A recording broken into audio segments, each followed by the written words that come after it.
rap é protesto e eu tenho voz. A minha força me faz cantar. A mídia fascista não irá me amordaçar. Belo é o preto e escuridão. Igualdade racial, nossa missão. Meu coração é o que me faz compor. A alma é de artista, a vida de professor. O rap é protesto e eu tenho voz. Acorrentados em navios, meus bisavós. A minha força me faz cantar. A mídia fascista não irá me amordaçar. Belo é o preto e escuridão. Igualdade racial, nossa missão. Toda menina já pensou em ser bailarina. Sonhava ter uma carreira, ser bem sucedida. Dizer para o mundo o que eu tenho pra agregar. Tenha a certeza, esse sonho ninguém vai tirar. Dias e dias estudando pra concurso. Salário digno na profissão tem o seu custo. Meu país não valoriza a minha profissão. As cadeias estão cheias na escola, evasão. Aprendi com os meus pais a honrar os meus estudos, me esforçar, focar, não depender do mundo. Conto a minha história como se fosse um escudo. Arma de guerra, influência para os meus alunos. Nada nem ninguém pode nos parar. E é por isso que hoje eu te digo, ouse sonhar. Meu coração é o que me faz compor. A alma é de artista, a vida de professor. O rap é protesto e eu tenho voz. Acorrentados em navios, meus bisavós. A minha força me faz cantar. A mídia fascista não irá me amordaçar. Belo é o preto e escuridão. Igualdade racial, nossa missão. Meu coração é o que me faz compor. A alma é de artista, a vida de professor. O rap é protesto e eu tenho voz. Acorrentados em navios, meus bisavós. A minha força me faz cantar. A mídia fascista não irá me amordaçar. Belo é o preto e escuridão. Igualdade racial, nossa missão. Todo dia, cada dia é uma dificuldade. Vivo lecionando de cidade em cidade. Saio de uma e já chego na outra. As contas sempre chegam, não posso dar sopa. Graças a Deus deu tempo sem me atrasar. Pois já houve dias que não pude nem almoçar. Peço a Deus em oração pra me olhar. Meus alunos tenham a melhor aula que eu puder dar. Em meio a essa crise temos o nosso emprego. Amo o que eu faço enquanto muitos desespero. Essa é a profissão que eu escolhi. Uma composição aqui e ali. A educação desse país devia ser o alvo do detrimento eminente. Ele seria salvo. Alguém me perguntou o que quero sonhar. Esse sonho é tão bonito que eu não quero acordar. Satisfação é entrar pela escola, ver meus alunos felizes jogando bola. Sonho em ver as escolas crescendo, qualidade melhorando e o povo aprendendo. Ao olhar seu rosto vejo que há esperança. Inexplicável é te ver sorrindo, minha criança. Olhar teu rosto faz tudo valer a pena. Fazer o que eu faço é missão e não lenda. Meu coração me faz compor, sim. A alma é de artista e a vida de professor.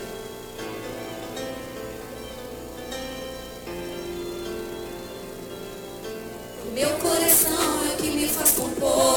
A alma é de artista, a vida de professor. O rap é protesto e eu tenho voz. Acorrentados em navios, meus bisavós.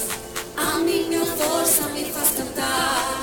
A mídia fascista não irá me amordaçar. Belo é o preto e escuridão. Igualdade racial, nossa missão. Meu coração é o que me faz compor. A alma é de artista, a vida de professor. O rap é protesto e eu tenho voz. Acorrentados em navios, meus bisavós. A minha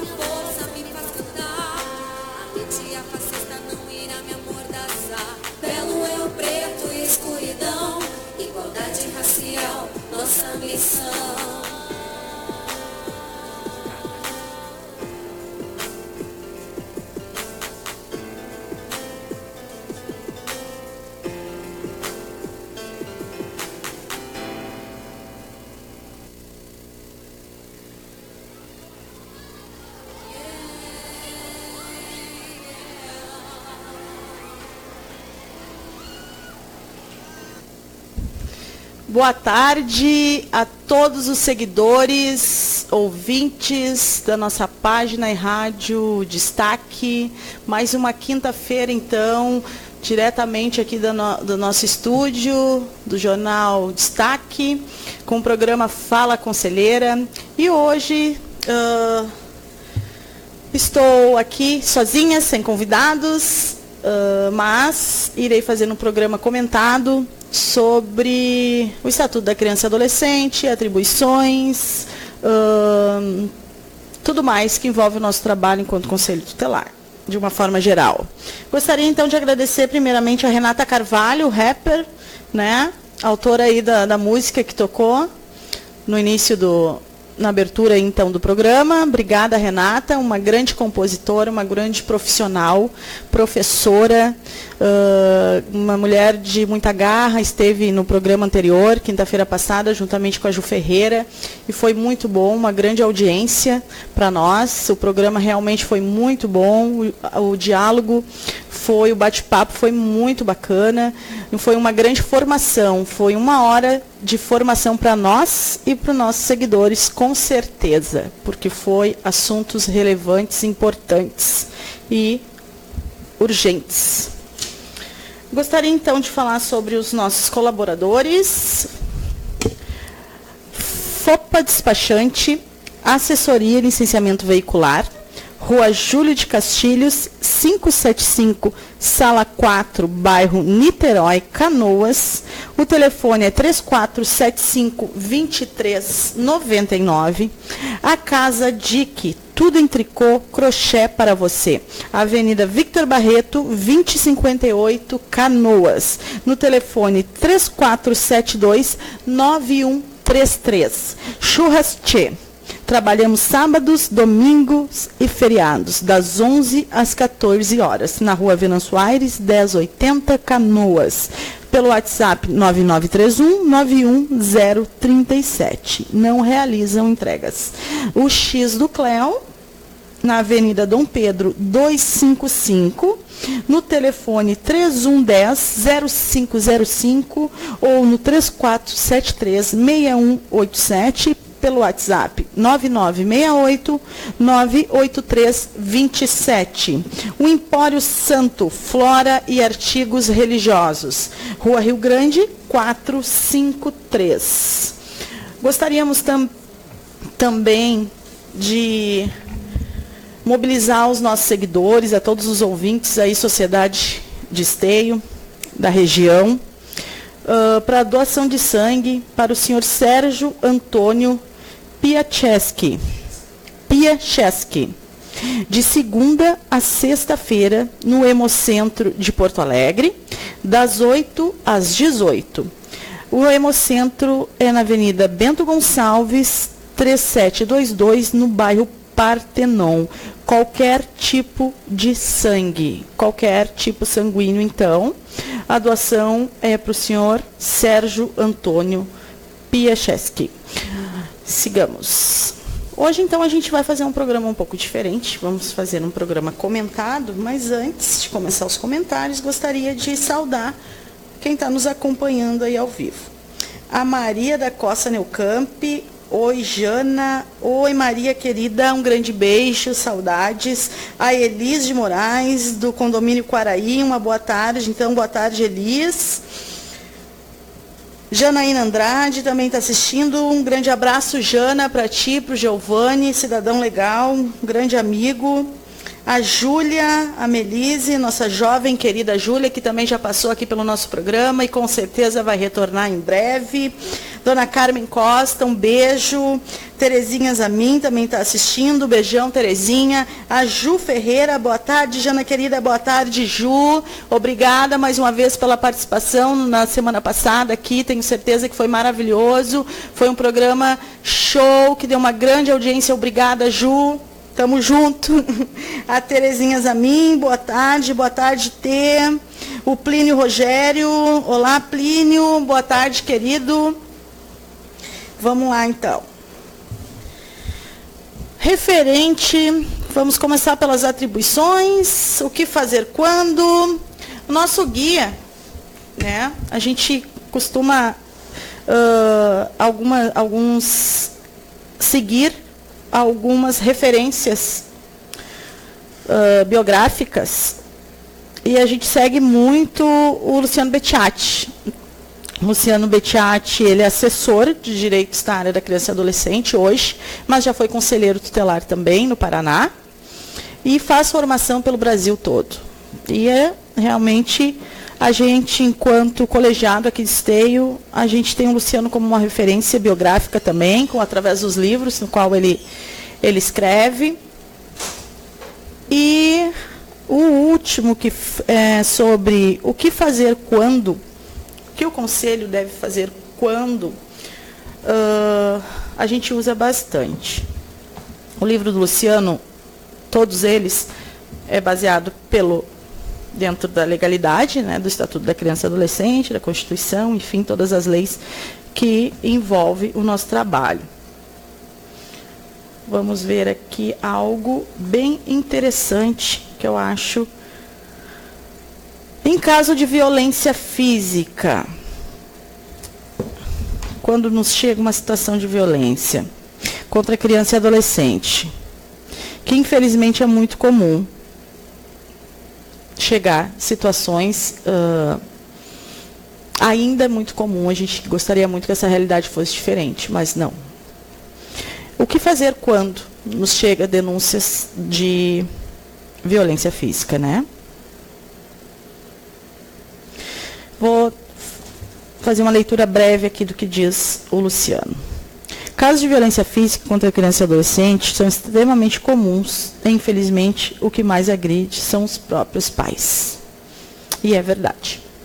Estatisticamente, isso não é nós que estamos falando, não é ele lá no Paraná enquanto conselheiro, não é eu, Janaína, aqui enquanto conselheira, e, enfim, isso é os números que nos mostram, são as estatísticas de atendimento. Nas capacitações, daí o Luciano fala, que referente às capacitações que tem ministrado, ele costuma investir uma boa parte do tempo em falar do combate às várias formas de violência, né? E realmente, falar das formas de violência, daí violência doméstica, intrafamiliar, física moderada, que daí, na violência física moderada, e que daí veio a Lei Menino Bernardo a partir da situação que ocorreu com aquele menino, o Bernardo, que é a famosa lei da palmada, enfim, que as pessoas se referem como a lei da palmada, né? Que diz assim, em relação à ação abusiva, né? Da violência física abusiva para ação. O Código Penal, no artigo 136, por sua vez, tipifica o crime de maus tratos, punindo o ato de expor a perigo a vida ou a saúde da pessoa sob custódia, quando houver abuso dos meios de correção ou disciplina. Isto é, no nosso ordenamento jurídico, nos estimula a diferenciar a ação abusiva da ação não abusiva, sendo que apenas a ação abusiva é punível. A ação abusiva, então, ela é punível, né, pela lei, e a ação não abusiva são aplicados, não que ela não seja punida, né, punitiva, mas são outros tipos de medidas aplicadas.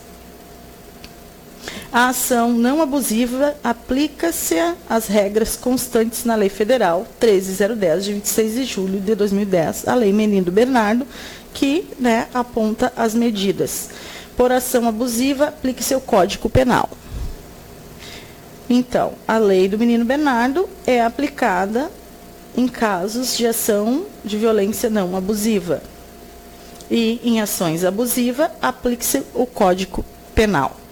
Em muitas ocasiões, caberá ao Conselho Tutelar, através do seu colegiado, discernir se aquela ação foi moderada ou imoderada, se foi abusiva ou não abusiva. Realmente, cabe a nós, Conselho Tutelar, quando recebemos, então, né, a denúncia de através do atendimento, através da situação que se apresenta a criança, com marcas ou não, a gente vai encaminhar, né, e apresentar, então, caso seja uma violência abusiva, né, a gente vai representar nas formas legais, encaminhar Ministério Público, juizado, enfim, e essas instâncias vão aplicar as demais medidas cabíveis, então, a esses setores. Está em um ponto final do cotidiano do Conselho Tutelar, uma vez que não há critérios pré-estabelecidos para este julgamento, ficando subjetividade na opinião pessoal de cada membro, ou grau de violência infringido. É verdade. E na prática, como é que funciona?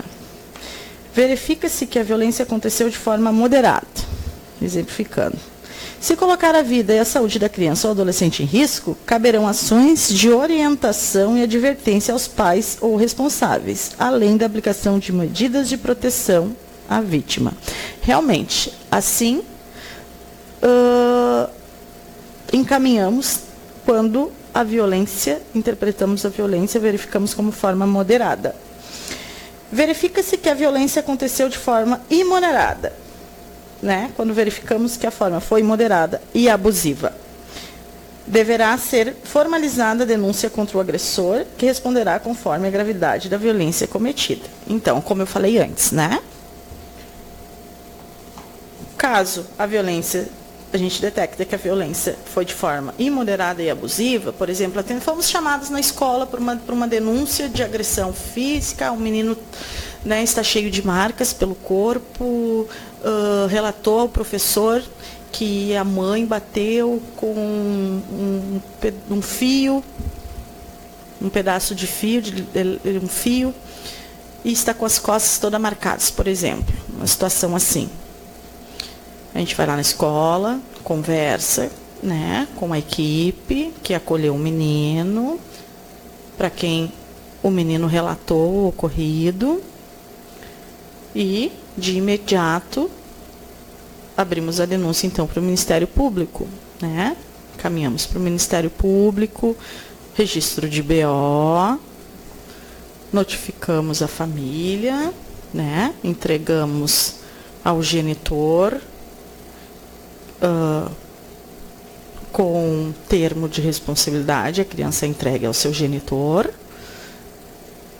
E, caso essa violência tenha ocorrido interfamiliar, ou o agressor é a genitora ou o genitor, é afastado a criança em caso da agressão abusiva.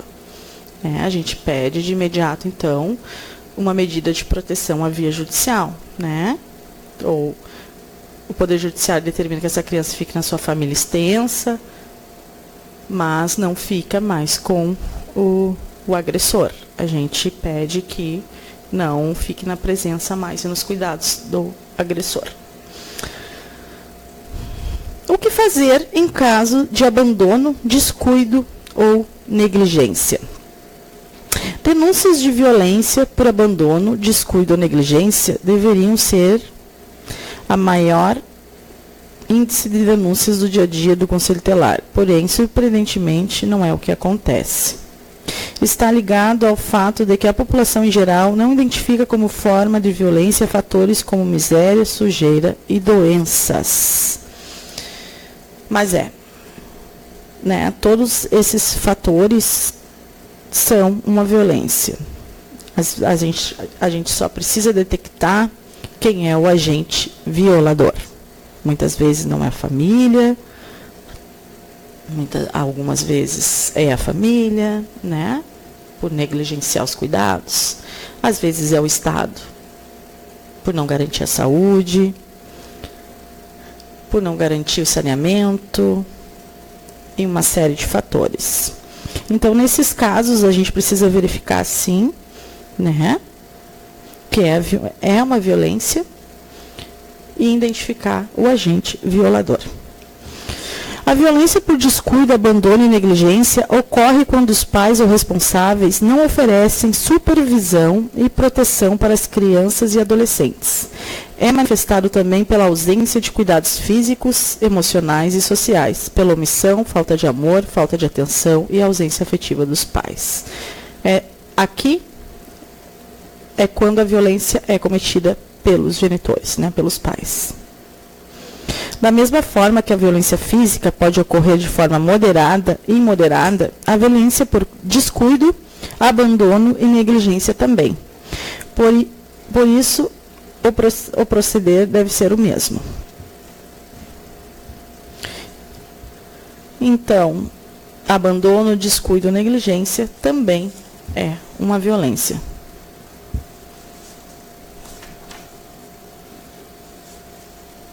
Vamos ver um outro fator bem importante. Quando há casos de indisciplina escolar, muitas vezes as escolas nos demandam bastante casos indisciplinares. É muito comum isso ocorrer, não só no nosso município, mas de forma geral. E daí o Luciano se refere desta forma. Se criássemos o ranking de equívocos referentes às atribuições do Conselho Tutelar, o atendimento aos casos de indisciplina escolar figuraria entre os mais recorrentes. A tentativa da escola em solucionar os problemas de indisciplina utilizando a figura do Conselho Tutelar como órgão terrível e punidor é um grande erro. Então, mas infelizmente isso ocorre, né? As escolas nos acionam muitas vezes para este fim, né? De forma equivocada. Este não é o nosso, não temos essa competência, né?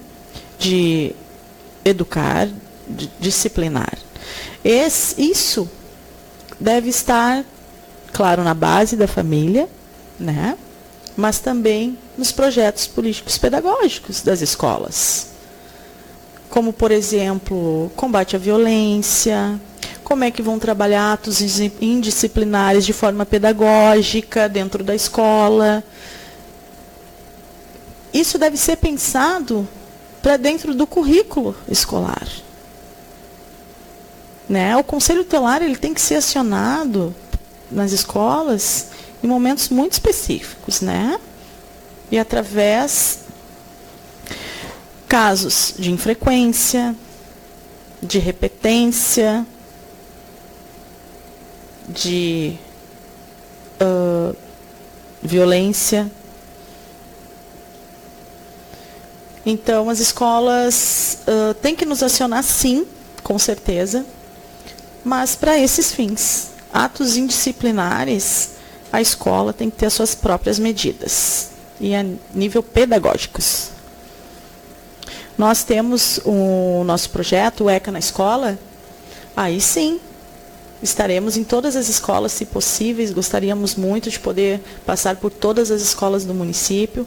O projeto é maravilhoso,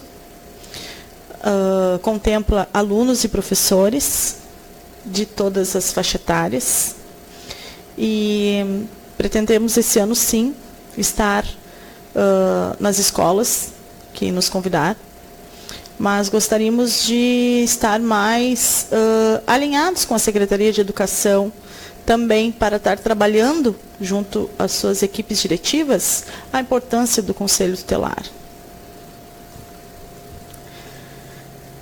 O que é indisciplina escolar?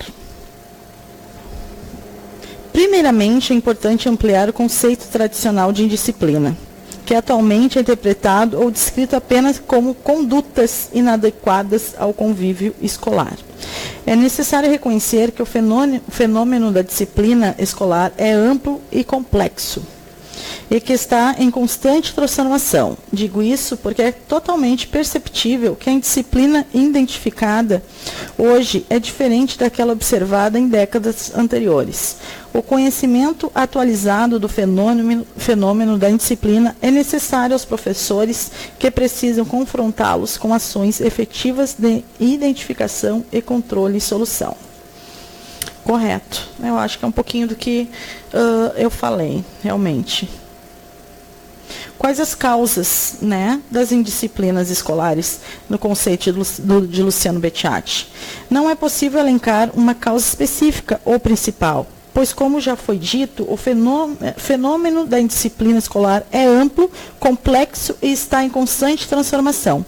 Mesmo quando os casos de indisciplina partem de um único sujeito, o ato costuma ter origem em um conjunto de causas diversas. Porém, é possível dividir os atos de indisciplina em dois grupos de causas. Causas externas à escola e causas internas.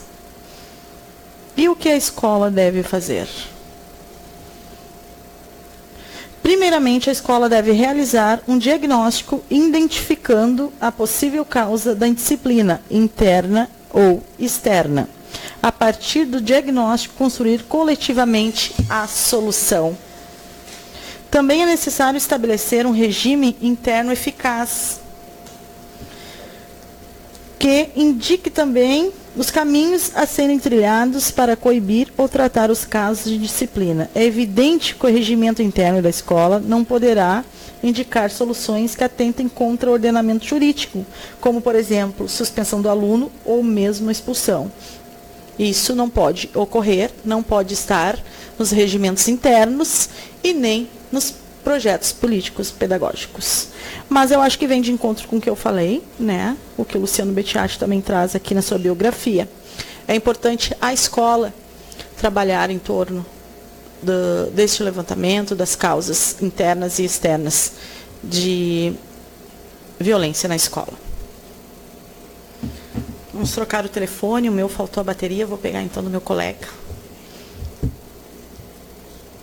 para responder então as nossas seguidoras e seguidores. Cláudia Ramos, olá, tudo bem, Cláudia? Obrigada pela audiência. Minha colega Gladys, a Mariana, oi Gladys, um beijão, saudades de ti. Estamos sentindo a tua falta no conselho, a partir de amanhã estou de férias, mas espero que o teu retorno seja muito bom e estou com saudades, tá, querida?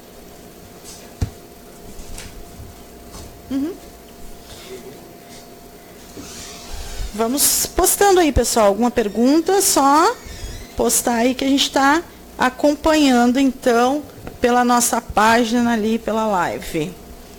As atribuições do Conselho Tutelar. Conheça as 20 atribuições do Conselho Tutelar. Então, vamos falar um pouquinho sobre as atribuições. Esse livro aqui é da minha colega Elisete, tá? Na verdade, todos são. Elisete é uma seguidora, como nós, assim, do Luciano Becciati. Então, todos os exemplares, a Elisete já providencia para nós. O artigo 136. Atender as crianças e adolescentes nas hipóteses previstas nos artigos 98 e 105, aplicando as medidas previstas no artigo 101, do 1 ao 7. Artigo 101 são as medidas de proteção. A primeira atribuição apresentada pelo artigo 136 do Estatuto da Criança e Adolescente é, sem sombra de dúvida, a mais importante de todas. Atender criança e adolescente cujos direitos estão ameaçados ou violados. Essa é a mais importante de todas as atribuições. Atender crianças e adolescentes cujos seus direitos estão ameaçados ou violados. É de fato a alma do Conselho Tutelar. Sim, de fato é a alma do Conselho Tutelar, segundo Luciano Becciati. Vamos ver. Vamos comentar, então, qual artigo.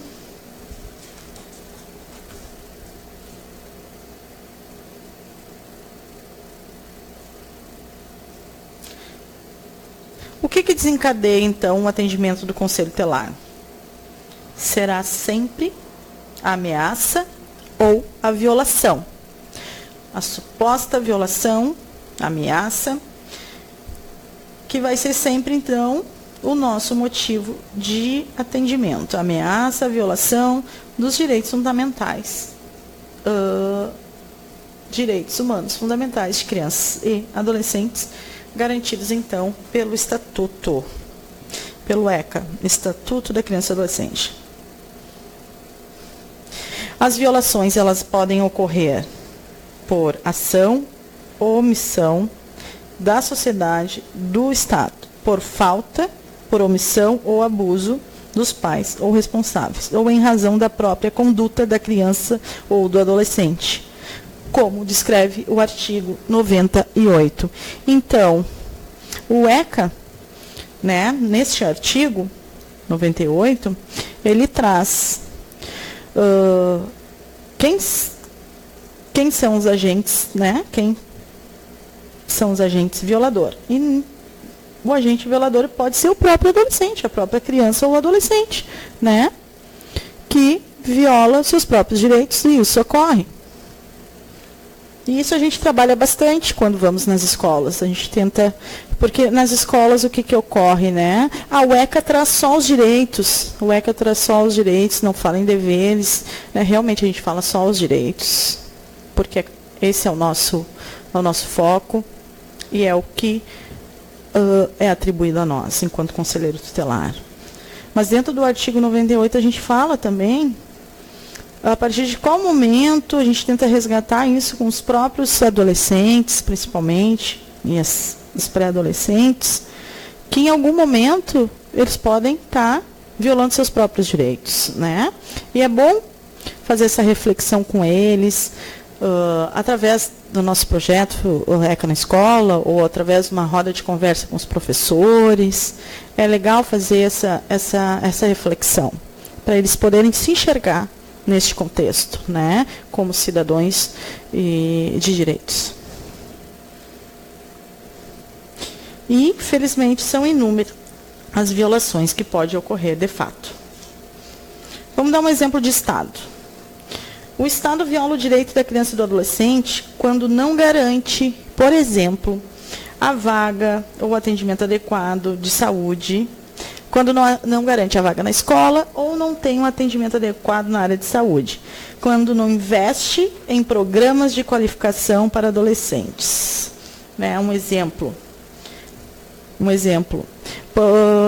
Vamos dar um exemplo assim, quando o Estado não garante os direitos também, quando não investe em projetos, em programas sociais, em determinadas áreas, com alto índice de violação de direitos contra a criança e adolescente.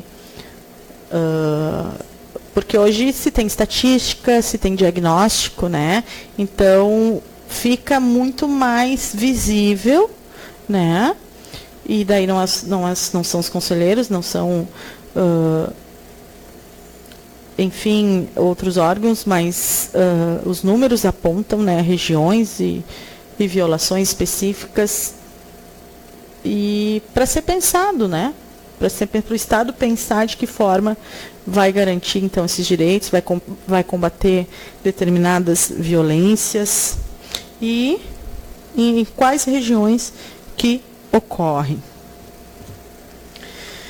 Agora, quando o direito é violado pelos pais ou responsáveis. Quando os pais ou responsáveis violam o direito da criança e do adolescente, quando?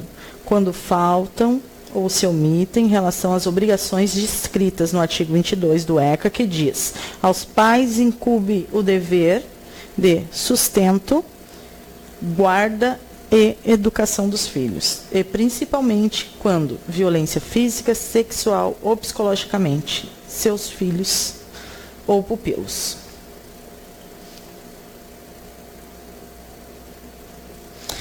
Isso aí. Agora vamos falar em a violência ocorrida pelo próprio adolescente, né? Quando viola o seu próprio direito, em razão da sua conduta. Então, o ECA também mostra que o adolescente pode ser um violador através da sua conduta. Não posso informar que esse tipo de situação não ocorra, na visão de Betiat. Porém, em anos de experiência, no zelo pelos direitos da criança e adolescente, nunca consegui identificar tal situação. Sempre há uma ou mais violações de direitos que resultam em tal situação. Aquilo que inicialmente parece ser a violação do próprio direito, se olharmos mais de perto, identificaremos violações anteriores provocadas pelo Estado, pela sociedade e pela própria família. Então, o que o Luciano tentou dizer com isso? Que quando uma adolescente, um jovem, está violando seu próprio direito, ele está num período de formação, né, de desenvolvimento e evolução. E tudo é aprendizado, tudo é vivência na vida deles. E com certeza, em algum momento, antes dele se tornar um agente violador, ele foi violentado. Ou pelo Estado, ou pela família. Mas, sim, muitas vezes sim. Isso também as estatísticas nos mostram. E sempre haverá direitos ameaçados ou violados, motivando condutas e comportamentos, com certeza, né? As violações motivam atos e condutas de comportamento.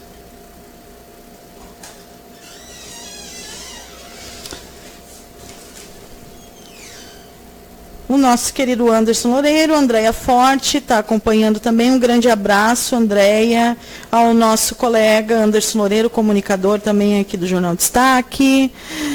7.152 pessoas, então, acompanhando, 1.300 visualizações. Obrigada pela audiência. Vamos lá, então, aos nossos colaboradores da nossa rádio e TV Destaque. Marcos Achós, transformando em Achós sua ideia. Rua Padre Felipe, 1527, no telefone 3033 6613.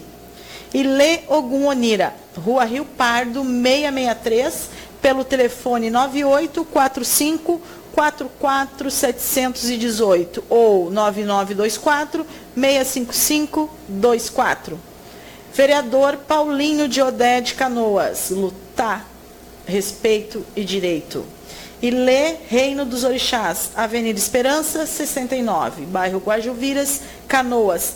Telefone de contato 9933-2986. Daiane Bolos Doces para todos os tipos de festas, pelo WhatsApp 99364-7495 ou 3137-5284. Casa de Axé de Oxum Pandã, Mãe Ivônia. Consultas com cartas e com a Maria Padilha das Almas. Telefone 9855-16441, Sapucaia do Sul. Pai Sidney, 20 de janeiro de 2018, a 7ª festa do Oxum Maré. A festa, então, já ocorreu. Estamos só relembrando. Sigamos. Vamos ver quem é que está aí. Audiência, nos seguindo. A audiência está boa. Vamos lá. Então, pessoal, quem puder contribuir e fazer ação, então, da doação de sangue ao senhor Sérgio Antônio Piachelski, no Homocentro de Porto Alegre, das 8 às 18 horas, de segunda a sexta-feira. O Hemocentro na Avenida Bento Gonçalves, 3722, no bairro Partenon, qualquer tipo sanguíneo. É importante, pessoal, quem puder, então, doar sangue ao senhor Sérgio Antônio, de segunda a sexta, das 8 às 18, no Homocentro de Porto Alegre. Dizer para vocês, então, assim, que está repercutindo bastante aí nas páginas, né? O Big Brother. Eu, particularmente, não assisti nenhuma edição, mas tenho visto aí pelas páginas, pelo YouTube, enfim, alguns canais de repúdio, né? a família Lima, uma família aí que entrou para o programa e que, pelo que eu tenho acompanhado, pelo que eu pude visualizar, atos de violência já ocorreu, né? De abuso entre a própria família, entre pai e filha. Nossa, repudiamos total. Eu acompanhei alguns canais ali de informação, vi algumas cenas, revi, e realmente eu não sei o que a emissora, qual vai ser o encaminhamento aí da emissora, mas só para deixar registrado assim que é um modelo de família no qual não me representa, com certeza, e não representa boa parte aí da população. Tenho certeza disso. E com certeza ali já se enquadra algumas violações no meu entendimento. Vamos lá, então.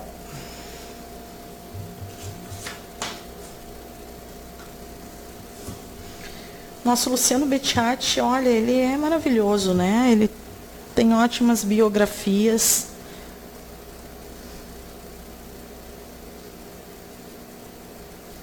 Quando se perde o poder familiar, gente, o que fazer enquanto conselho tutelar? O que fazer quando a família perde o poder familiar? A gente leva para uma instituição de acolhimento, o conselho vai lá na residência, tira a criança ou adolescente, leva para uma outra família, leva para um abrigo. Qual é o nosso papel numa situação gravíssima? De que forma responsável, legal, devemos agir e com responsabilidade no momento desse? Representar ao Ministério Público para efeito das ações de perda ou suspensão do poder familiar. De imediato, representar ao Ministério Público. Sim, essa é a nossa tarefa.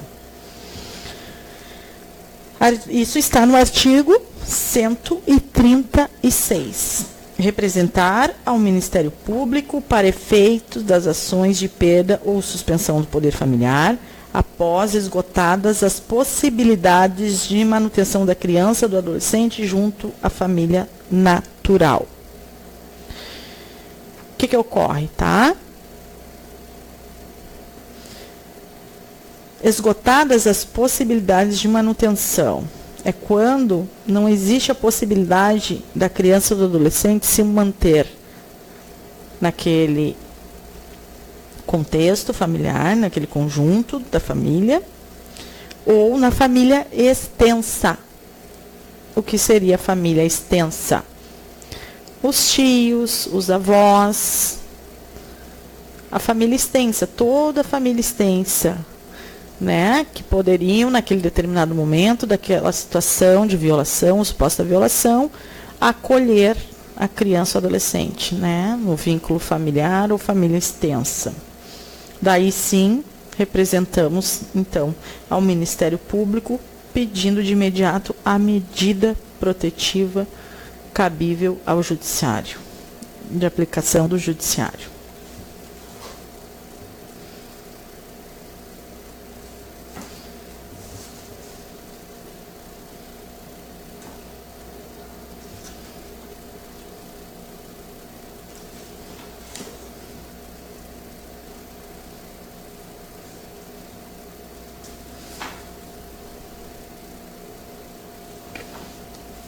Vamos ver aqui, acho que Em relação às entidades, eu acho que é legal falar um pouquinho.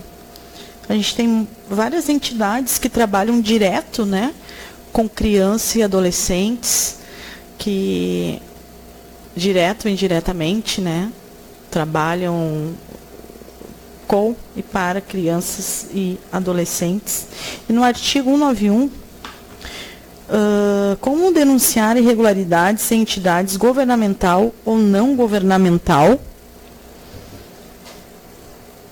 E E o artigo 191 diz: o procedimento de apuração de irregularidades em entidades governamental e não governamental terá início mediante portaria da autoridade judiciária ou representação do Ministério Público ou do Conselho Tutelar, onde conste necessariamente resumo dos fatos.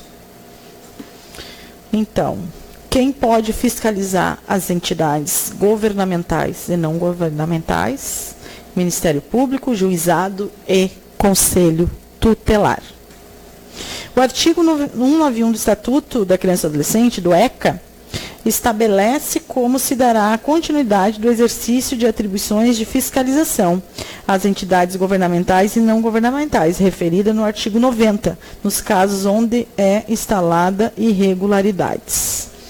Então, em caso de constatada uma irregularidade, a gente vai seguir, então, os exercícios, enfim, ali referidos no artigo 90.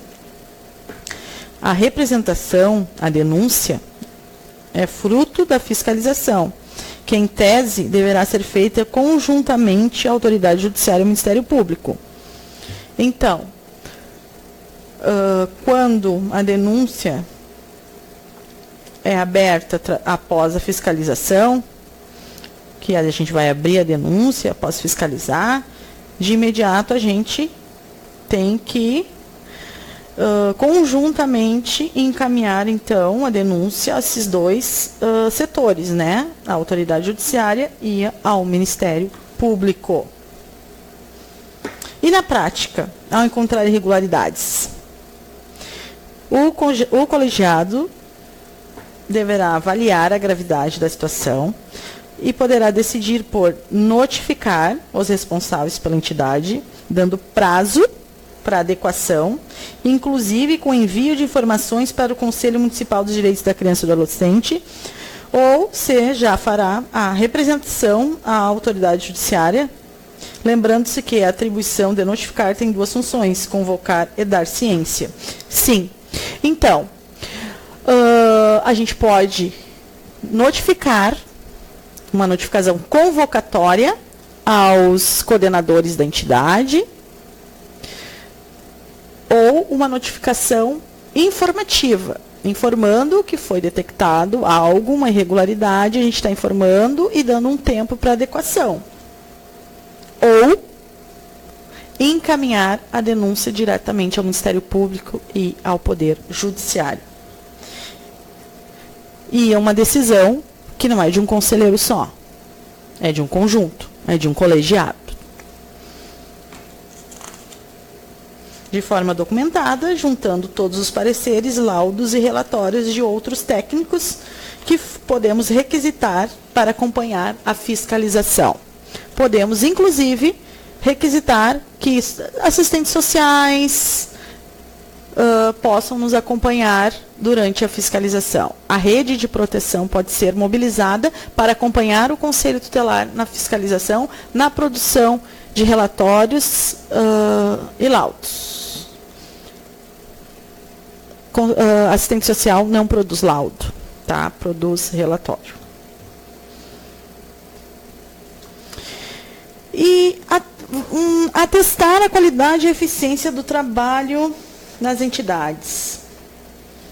Artigo 90. Vamos lá. A qualidade e eficiência do trabalho desenvolvido, atestados pelo Conselho Tutelar, pelo Ministério Público, pela Justiça da Infância e da Juventude. No artigo 90, no parágrafo 3º, inciso 2º do Estatuto da Criança e do Adolescente, estabelece como a atribuição do Conselho Tutelar atestar a qualidade e a eficiência do trabalho desenvolvido pelas entidades que executam programas de proteção e socioeducativos. Isso acontecerá quando comprovam o efeito respeito às regras, respeito às regras e princípios do ECA, bem como efetivo respeito às resoluções relativas à modalidade de atendimento prestado, que são expedidas pelo Conselho Municipal dos Direitos da Criança e Adolescente. Então, pessoal, entidades, né? Cabe a nós também, Conselho Tutelar, emitir, então, esse parecer, né? de qualidade. Esse atestado, então, de qualidade e eficiência do trabalho, então, da entidade. E é um respaldo que a entidade tem aí para, né, para poder estar sempre executando e fazendo o seu trabalho, né, de forma eficiente e responsável.